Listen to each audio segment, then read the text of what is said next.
سبحان الذی اسری بعبدہ لیلا من المسجد الحرام الی المسجد الاقصی، پاک ہے وہ ذات کہ جو لے گئی راتوں رات اپنے بندے کو صلی اللہ علیہ وسلم مسجد الحرام سے، یعنی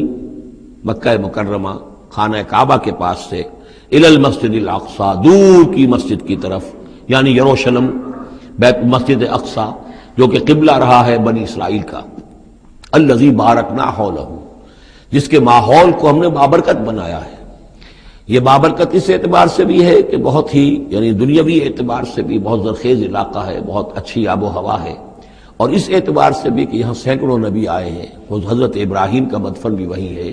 حضرت ابراہیم کا مسکن وہ رہا ہے، بہت سے انبیاء وہاں رہے ہیں، اور یہ جو مرکز رہا ہے یروشلم کا ہیکل سلیمانی، یہ نہ معلوم کتنے نیک لوگ جو ہے یہاں رہے ہیں اور یہاں پر عبادتیں ہوتی رہی ہیں، تو وہ پورا ماحول جو ہے روحانی اعتبار سے بھی مادی اعتبار سے بھی بڑا بابرکت ہے۔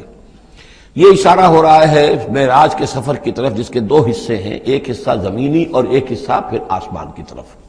زمینی حصہ یہ ہے کہ مسجد حرام سے اور مسجد اقصی یروشلم تک حضور کو لے جایا گیا، اور اس کے بعد پھر وہاں سے جو ہے اسینٹ، جو اوپر اٹھنا جو ہے آسمانوں کی طرف کا سفر جو ہے وہ شروع ہوا ہے۔ قرآن مجید میں یہاں صرف اس پہلے حصے کا ذکر کیا ہے، اور اس کا خاص سبب کیا ہے؟ اس کا سبب یہ ہے کہ اب گویا کہ اعلان ہو رہا ہے کہ محمد الرسول اللہ صلی اللہ علیہ وسلم کو اللہ تعالیٰ ان دونوں دین کے جو توحید کے عظیم مراکز تھے ان کا متولی بنا رہا ہے، محمد کو اور ان کی امت کو صلی اللہ علیہ وسلم وعلی اصحابہ الصلاۃ والسلام۔ اس حوالے سے آپ کو وہاں لے جایا گیا، وہاں تمام انبیاء کرام ان کی ارواح وہاں جمع ہوئیں، جو بھی ان کو اللہ تعالیٰ نے اس کو جسد دیے ہوں گے، مثالی جسد دیے جن حقیقتوں کو ہم نہیں جان سکتے،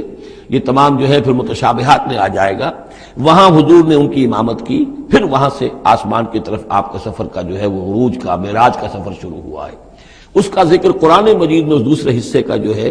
وہ پھر سورۃ النجم میں آئے گا مختصر طور پر، یہاں صرف اس کے زمینی حصے کا ذکر ہے۔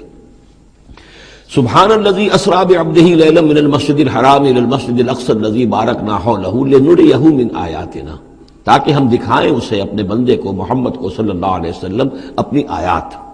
انہ هو السمیع العلیم، یقیناً سمیع البصیر، یقیناً وہی اللہ ہے سب کچھ سننے والا، سب کچھ دیکھنے والا۔